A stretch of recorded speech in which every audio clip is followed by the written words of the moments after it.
오늘 말씀의 제목은 알고 행하면 복이 있으리라라는 제목으로 여러분께 말씀을 전하고자 합니다. 여러분, 하나님은 사랑이십니까?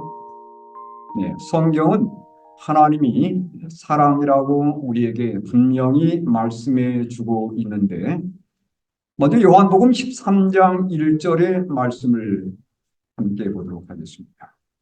함께 읽겠습니다. 시작. 6월절 전에 예수께서 자기가 세상을 떠나 아버지께로 돌아가실 때가 이른 줄 아시고 세상에 있는 자기 사람들을 사랑하시되 끝까지 사랑하십니다.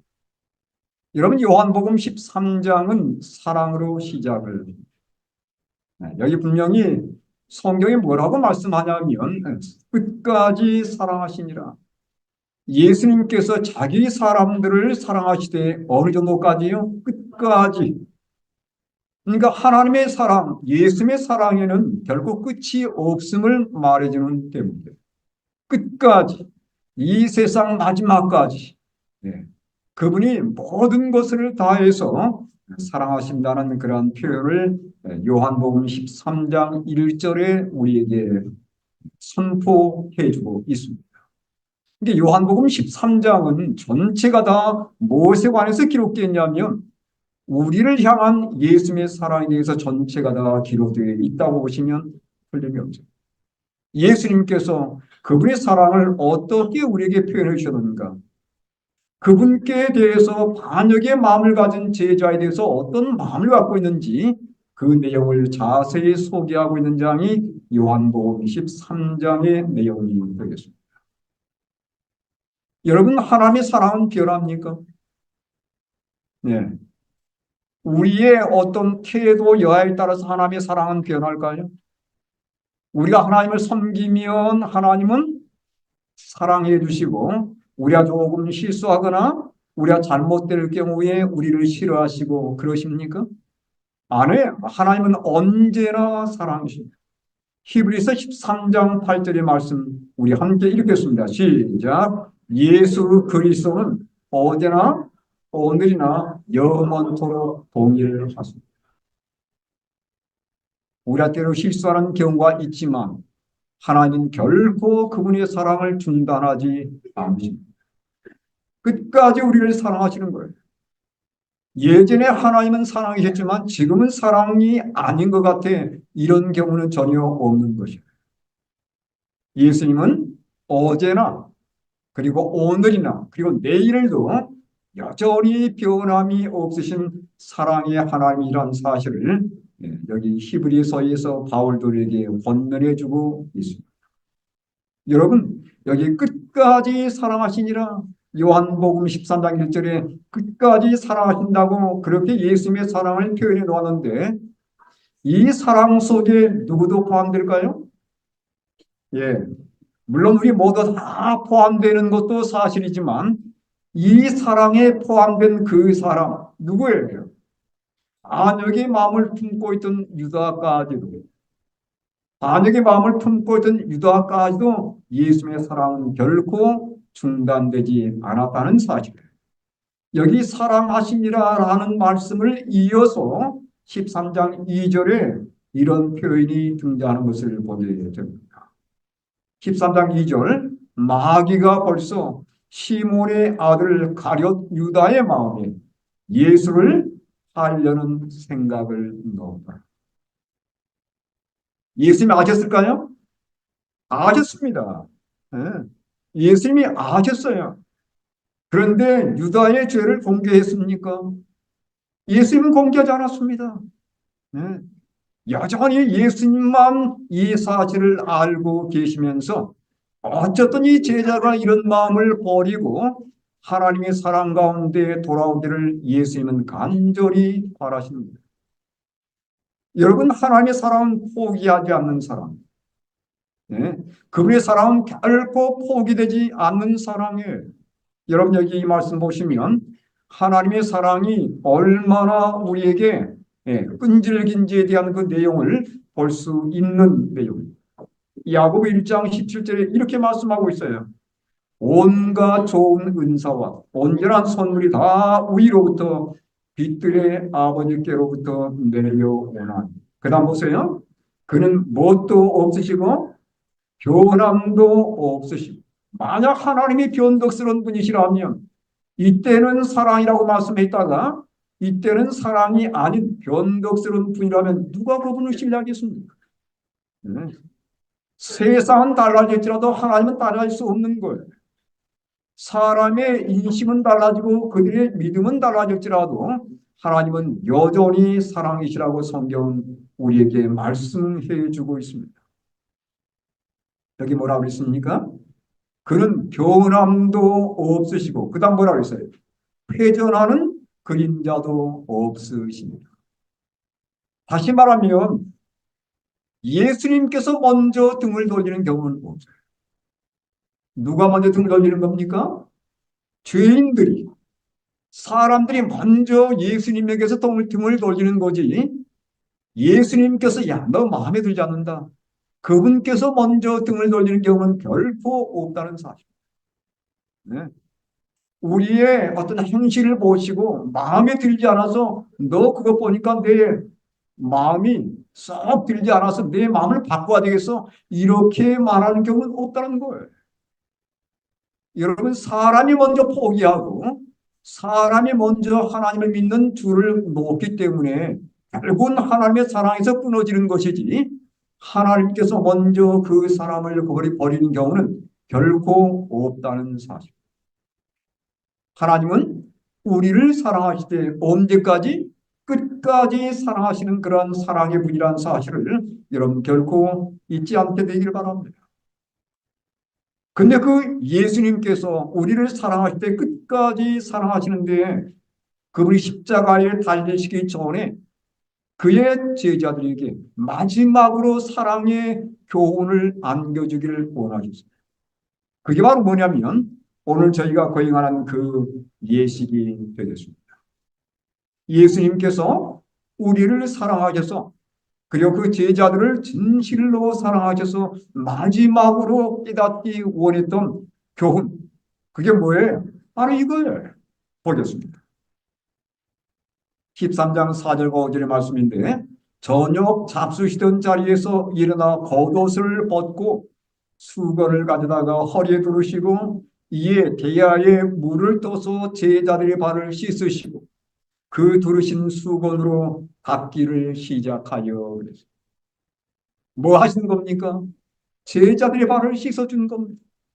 예. 그 당시에 상상할 수 없는 그런 사건이었어요. 제자들이 스승의 발을 씻는 것은 이건 오케이. 그건 전혀 무리가 없는 것이고 마땅한 거예요. 근데 선생님이 그의 모든 신분을 낮춰서 제자들의 발을 씻기는 것은 그 당시에는 정말 보기 힘든 일이었습니다. 예수님께서 제자들의 발을 일일이 다 씻어준 거예요. 물론 여러분 그 배경을 잘 아시죠? 네, 제자들이 마땅히 한 제자가 자신을 낮추고서 발을 씻어줘야 되는데 전혀 제자들은 그런 준비가 되어 있지 않았습니다. 그래서 예수님께서 모본을 보이시는 거예요. 그분이 겉옷을 벗으시고 그다음 허리에 수건을 동이시고 제자들의 발을 씻기셔야 하는데 제일 먼저 누구의 발을 씻어주었을 것 같습니까? 누구일 것 같아요? 예수님을 이미 배반하기로 마음먹은 유다가 첫 번째 발 찢김의 대상이었습니다. 예수님이 유다의 발을 가장 먼저 씻어 주신 것. 유다가 첫 번째였어요. 네? 예수님은 그의 발을 씻기면서 어떤 것을 의도하셨을까요? 이 제자가 정말로 하나님의 사랑을 깨닫고 그의 마음속의 모든 악한 의도들을 버리길 바라신 거예요. 여러분, 이 세종 예식을 통해서 우리가 오늘 특별히 두 가지를 좀 살펴보도록 하겠습니다. 예수님은 제자들의 발을 씻기면서, 특별히 유다를 포함해서 제자들의 발을 씻기면서 제자들이 이것을 깨닫기를 바라십니다. 첫 번째, 먼지가 쉽게 묻는 발을 씻음으로 우리의 쉽게 더러워지는 마음을 씻기를 원하시는 거예요. 여러분, 이 세상에 살다 보면 우리의 마음에 쉽게 물들 수 있어요. 세상의 관습에 물들 수 있고, 또한 세상의 여러 가지 죄된 것에 우리는 쉽게 오염될 수 있습니다. 그렇죠? 여기 예수님께서 이렇게 말씀하십니다. 요한복음 13장 10절에 함께 읽겠습니다. 요한복음 13장 10절 읽겠습니다. 시작. 예수께서 이르시되 이미 목욕한 자는 발밖에 씻을 필요가 없느니라. 온몸이 깨끗. 이미 목욕한 자는 발밖에 씻을 필요가 없다고 예수님께서 말씀하셨습니다. 다시 말하면 우리가 이 세상에서 예수님을 개인의 구주로 받아들이고 침례를 받긴 했지만 침례를 받았음에도 불구하고 우리가 이 땅을 살면서 쉽게 죄악에 물드는 거예요. 우리가 예수를 믿고 침례를 받았지만 여전히 우리 마음속에 때가 묻는 거예요. 세상에 때가 묻는 거예요. 세상의 관습과 세상의 여러 가지 악한 감화들이 우리의 삶에 영향을 미쳐가지고 나도 모르게 실수하는 경우들이 꽤 있습니다. 자, 여기 보시기 바랍니다. 우리는 거의 매일 샤워를 하잖아요. 그렇죠? 왜냐하면 우리가 목욕하고 난 다음에 계속해서 똑같은 옷을 입고 지내게 되면 나도 모르게 때가 묻는 거예요. 네. 그래서 목욕 후에도 때가 생기는 것처럼 침례 후에도 우린 종종 무의식 가운데 죄를 짓는 것입니다. 때로는 화를 낼 때가 있습니까? 때로는 짜증낼 때가 있어요. 때로는 다른 사람에 대한 시기심을 발휘할 때가 있습니까? 우리 마음속에 교만등이 있죠. 이건 다 뭐냐면 우리 이 땅을 살면서 쉽게 때가 묻는 경험을 의미하는 거예요. 네. 이것들을 종종 씻어야 한다는 것을 우리에게 발 씻는 경험을 통해서 교훈해 주신 것입니다. 영감의 글을 보겠습니다. 시대의 소망 646쪽에 왜 발을 씻는 경험이 필요한지에 대해서 이렇게 말씀하고 있어요. 교만과 이기심이 알력과 증오심을 일으켜서나 이 모든 것을 예수께서는 그들의 발을 씻기심으로 씻어버리셨다. 감정의 변화가 일어납니다. 발을 씻었을 때 뭐가 일어났다고요? 제자들의 마음속에 감정의 변화가 일어나는 거예요. 스승 대신 예수님이 겸손히 자신을 낮추고 제자들의 발을 하나씩 씻어가면서 제자들의 마음속에 교만했던 마음, 시기했던 마음, 불평했던 마음들이 서서히 누거지기 시작하는 것입니다. 그들을 바라보시면 예수께서는 너희가 다 깨끗하다고 말하실 수 있으셨다. 이제 그곳에는 마음의 연합과 서로 사랑함이 있어. 예? 서로 싸우면서 누가 제일을 높으냐? 누가 제일 높은 자리를 차지할 것인지 마음속에 교만과 이기심과 상대방에 대한 시기심이 가득했던 제자들의 마음에 이 모든 죄된 마음들이 누그러지면서 여기 마음의 진정한 연합과 서로 사랑함이 있었다고 분명히 영감의 글은 우리에게 말씀해주고 있습니다. 그들은 겸손하고 온순하게 되었다. 누구 외에는요? 유다 외에는 모두가 다 가장 높은 자리를 다른 사람에게 양보하려고 하였다. 여러분, 예수님께서 그들의 발을 씻어주자 그들의 마음속에 변화가 일어나는 겁니다. 그러니까 우리의 마음에 교만심이 있고 세상에 대한 사랑하는 세속적인 마음이 있고 분노가 있고 때로는 짜증스러운 마음이 생겨나지만 우리가 예수님께 나가서 그분에게서 씻는 경험을 하게 될 때에 이런 순간적인 감정의 변화가 생긴다는 사실. 이런 발 씻는 경험을 통해서 예수님은 이것을 우리에게 가르쳐 주기를 원하십니다. 날마다 씻어야 되는 거예요. 네. 우리는 상징적으로 1년에 한 두세 번 이렇게 발 씻는 경험을 하게 되지만 우리 마음에 때 묻은 발, 네. 이 바른 마음을 상징하는 것입니다. 이 마음의 발을 날마다 예수님께 나가시는 경험을 하게 되기를 이걸 통해서 우리에게 기대하시는 거예요.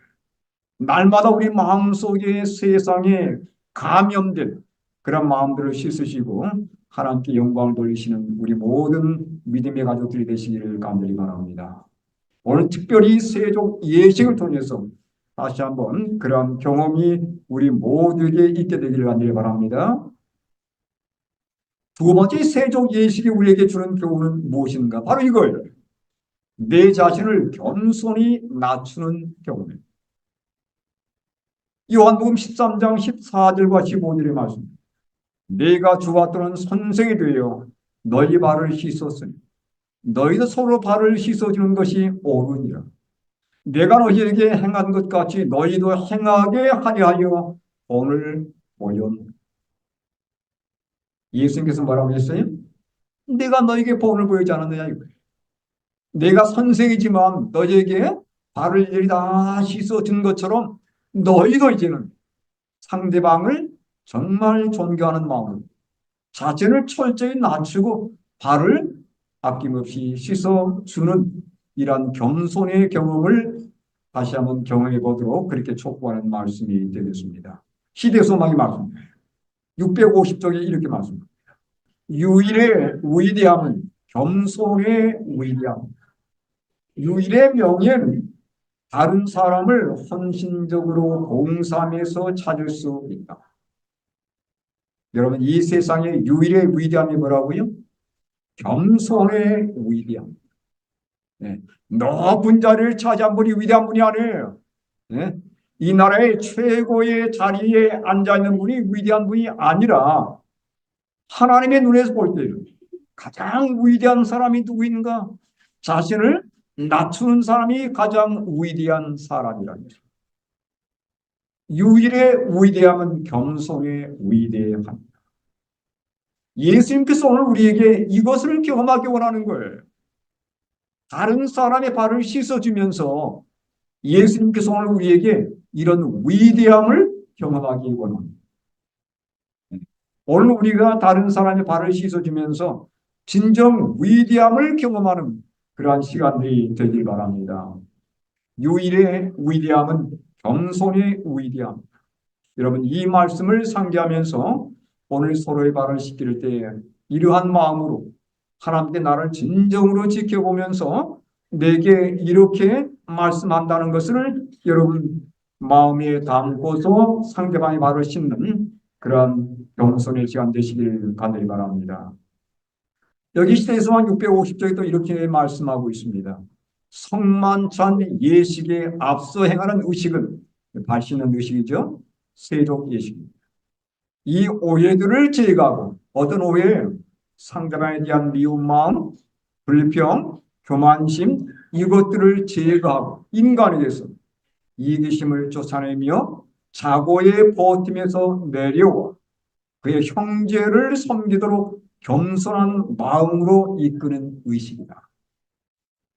그러니까 이 발을 씻는 의식은 네 자신을 철저히 낮추는 겸손 예식이라는 것을 다시 한번 여기서 말씀해 주고 있습니다.